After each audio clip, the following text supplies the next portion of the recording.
In Washington, a legal review has concluded that President Obama has broad powers to order a preemptive strike if the United States detects a major digital attack looming from abroad. David Sanger had the story and joins us from Washington now. Hi, David. Hi, great to be back with you. So what constitutes a major attack, on computers? How would the government decide that?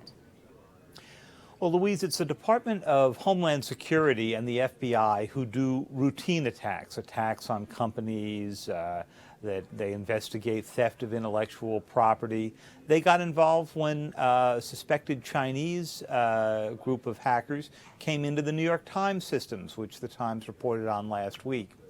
But if there is a major attack brewing, something that would take down, say, the power grid or the cell phone systems or the financial markets, then it becomes something that the military would defend against, just as the military would defend against, say, an incoming conventional or nuclear attack on the United States. And so then the question is, how do the president's authorities in ordinary warfare, ordinary self-defense, translate into the cyber world? And the answer they came up with was that the president could authorize a preemptive cyber attack to deter another cyber attack. So if they saw a cyber attack massing, say, in a server in China, they could act before the U.S. Received an attack.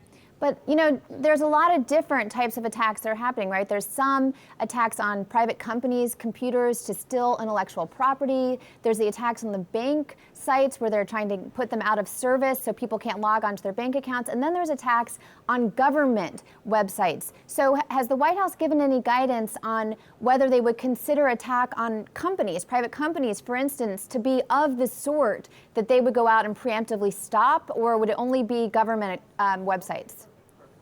Well, these rules are all classified and they aren't yet fully codified, so we don't know for sure. But from the descriptions that I've heard, the answer to your question is no. Unless those companies ran some critical infrastructure, say the power grid in New York or Los Angeles, the cell phone network, emergency response networks, then it would simply go into the world of crime, perhaps terrorism, but not constitute a major attack. Now, the U.S. has done cyber attacks of its own on occasion, like it did one against Iran involving its nuclear facilities. Tell us how that one worked.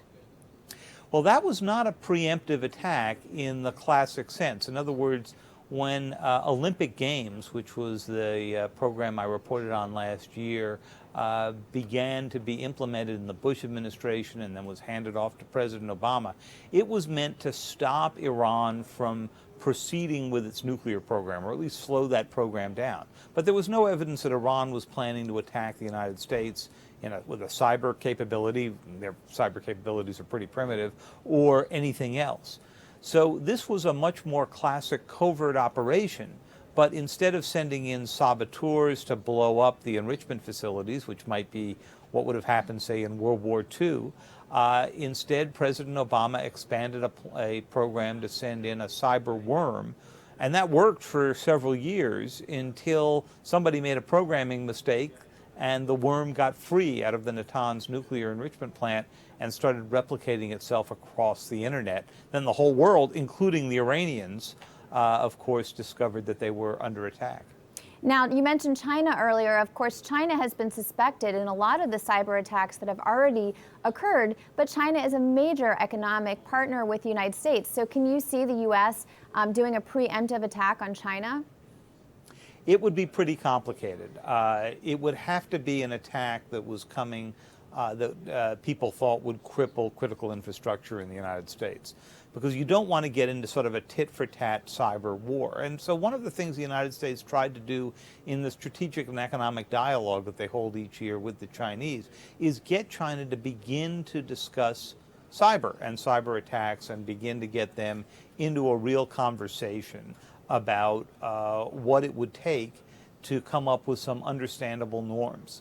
Now, of course, the Chinese were very reluctant to do this at first, and usually when there are attacks that come from China and there's an investigation, the Chinese government says, we know nothing about it. This must have been a group of teenagers.